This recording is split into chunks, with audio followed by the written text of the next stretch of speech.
radio show so many times. I think we should take a sec for you to explain about the grants you give to all the amazing rescues around America who look after senior dogs in a variety of ways, just so people understand, if they make a donation, how many people, how many dogs you touch. Absolutely. Well, thank you so much for doing this interview with me, Tracy.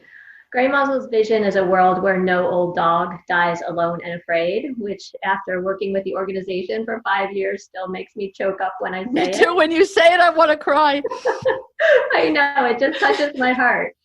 So, Gray Muzzle works to help improve the lives of at-risk senior dogs by providing funding and other resources to animal welfare organizations around the country.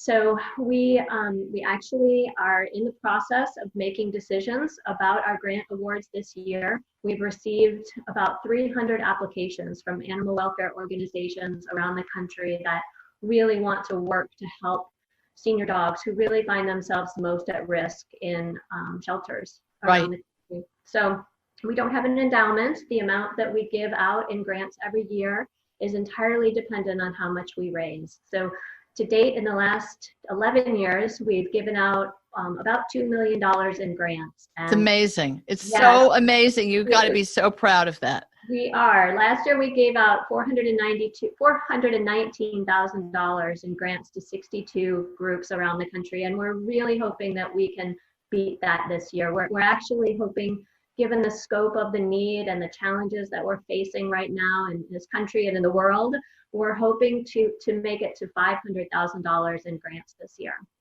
Well, I'm hoping that this will do something to make that possible. The pandemic not only affects everyone's pocketbook, but a lot of people have had to give up animals that everyone's saying, oh, it's great, people are fostering more animals from the shelters. Well, if they were really fosters, they'd be in it for the long haul until the animal got adopted. Not because, and this is Tracy with her opinions talking, not because they feel lonely and bored at home right now, they're going to borrow this animal and then give it back when they go back to work. This is more of a long-term solution, but there are people whose lives are so upended, either medically or financially, they can't keep their dogs anymore. And the most expensive dogs to look after, other than puppies who are destructive, are old dogs who need all kinds of medical care. So the groups who take these dogs in are going to see more animals during the pandemic.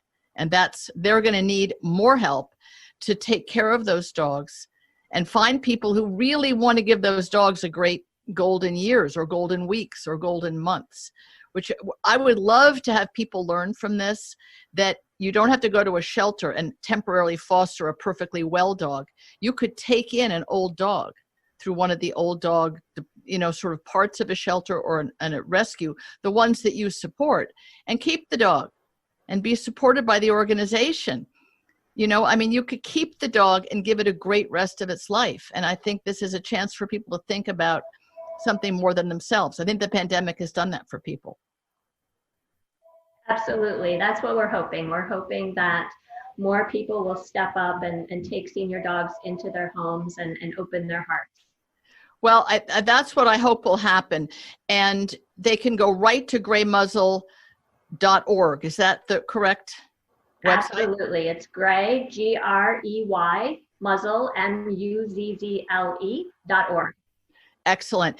And the other thing that what I love about your group and why I've always supported what you do and tried to always continue to get the word out, one small rescue or group can do great work, but they're also just one small rescue. They might have 3 dogs or 4 dogs. They can fall into hard times and not be able to even continue. What Gray Muzzle does is create a safety net and an umbrella for all those groups, so that when people donate to you, they know that you have spent a great deal of time making sure the groups that you fund are solid. And that's an important thing to realize. These are not people out of their home just feeling sorry for old dogs, which is great. I mean, thank you for that. But if someone donates, they want to know their money is going to really go to a functional purpose. Absolutely. And that's a really great point, Tracy. We make a point of carefully vetting all of the organizations to which we give grants.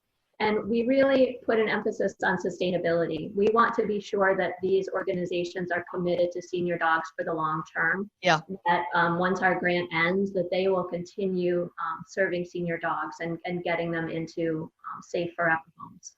Well, I think you're doing a great job. I'm certainly hoping the Streamathon puts some more flow into your coffers so you can put your magic fairy wand on more groups doing beautiful work for old dogs. And anyone who's ever considered a senior dog, anyone who's ever taken one always says, this is the most rewarding relationship I've ever had with a dog.